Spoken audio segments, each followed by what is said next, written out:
Hello and good morning, listeners. Welcome back to Almus Market Mornings, your daily dose of global financial updates. I'm your host, Swaraj Rajagopal, and we have got you covered on everything from currency shifts to pivotal central bank decisions and important speeches. Plus, you'll gain expert analysis on macroeconomic data that's shaping the market narrative right now.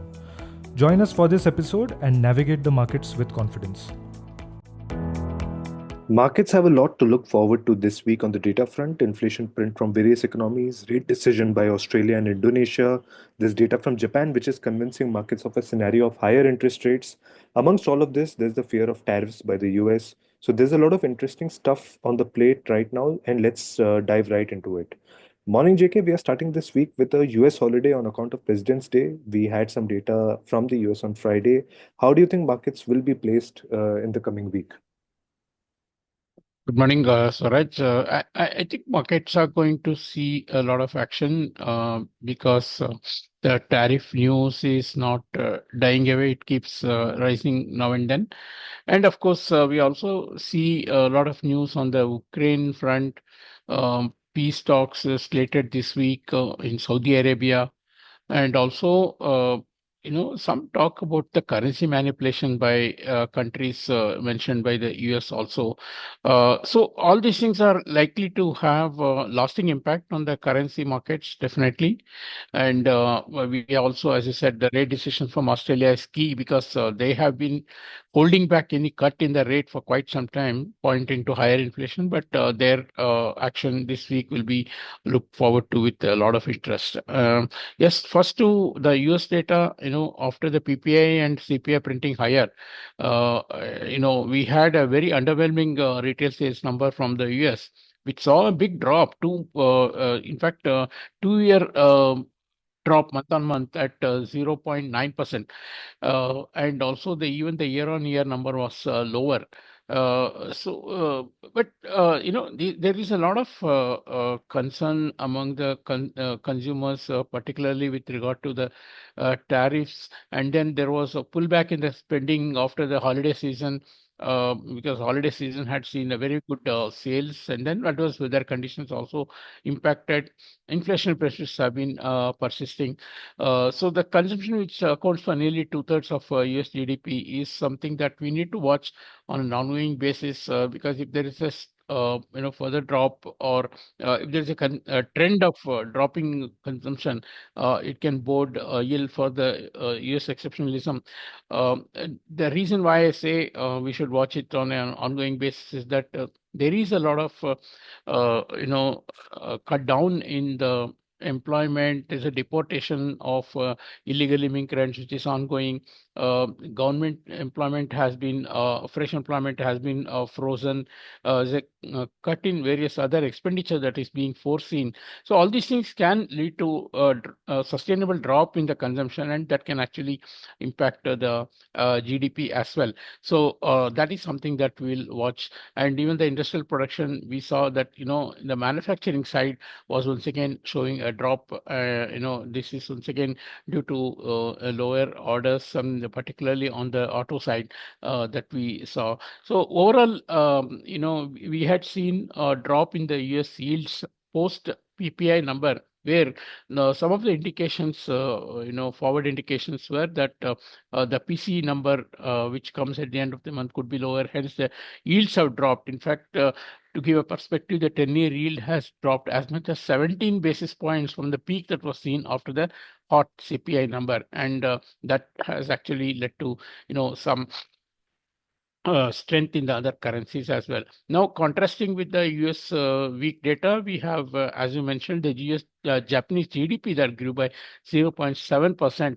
Accelerating from 0.4% in Q3, and the 0.7% was for Q4, and market expectation was just for a 0.3 growth. And this is the third consecutive quarterly growth, and it's very difficult to see, along with the wage pressure and the inflation, which has recovered, for the policymakers in Japan to postpone another rate hike in their upcoming meeting as well. We also had the GDP number from both UK and Europe, which were better than the previous estimates, and that also is another instance of some data improvement in other regions compared to the US.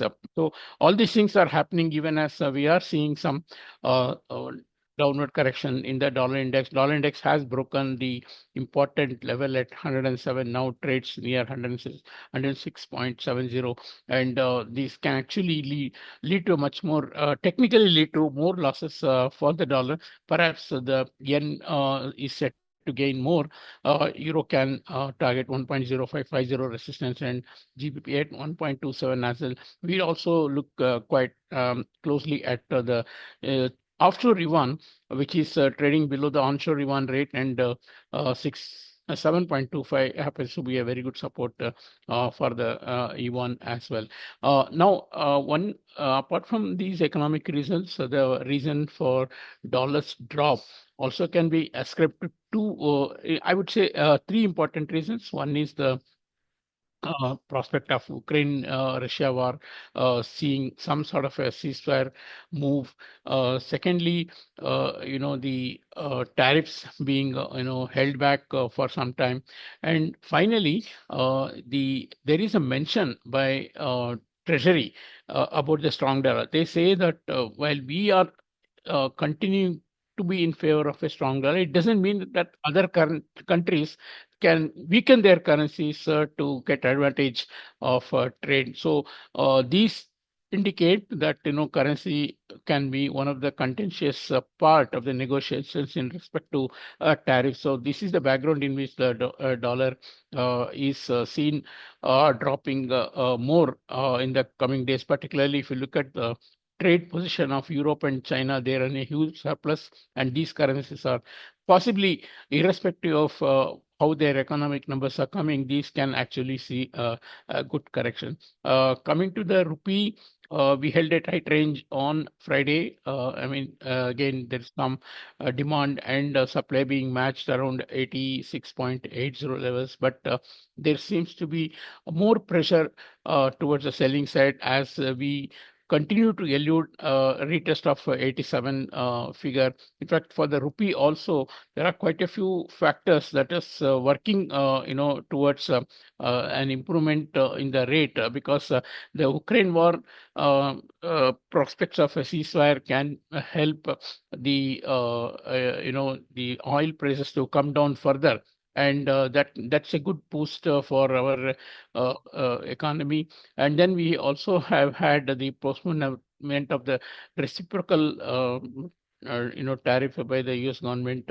Again, India has, as US also mentioned, India has one of the highest tariffs for the US exports, and if there is a postponement in it, and it gives breathing time for the Indian government to work out a solution, how it can be seen that the trade is not impacted much also. And another thing about the rupee is that in the recent past we have seen the dollar index correct from about 110 plus to now below 107.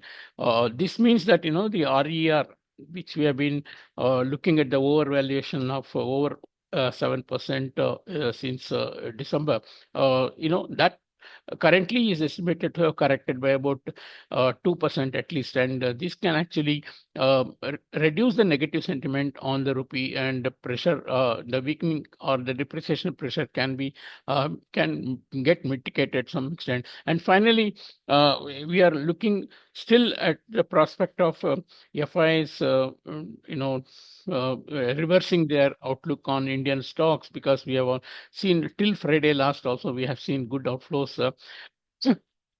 from FIs, particularly on the equity side. And that if the rupee is also steady, stop weakening, that can be another positive factor which can lead to FIs taking a positive view on the Indian markets. So all in all, rupee can follow the dollar index in the same direction, maybe with a lag, but it does require some more positive developments, particularly on the FI flow side. And of course, we also look forward to the data on trade, which will be crucial in the coming days. Yeah.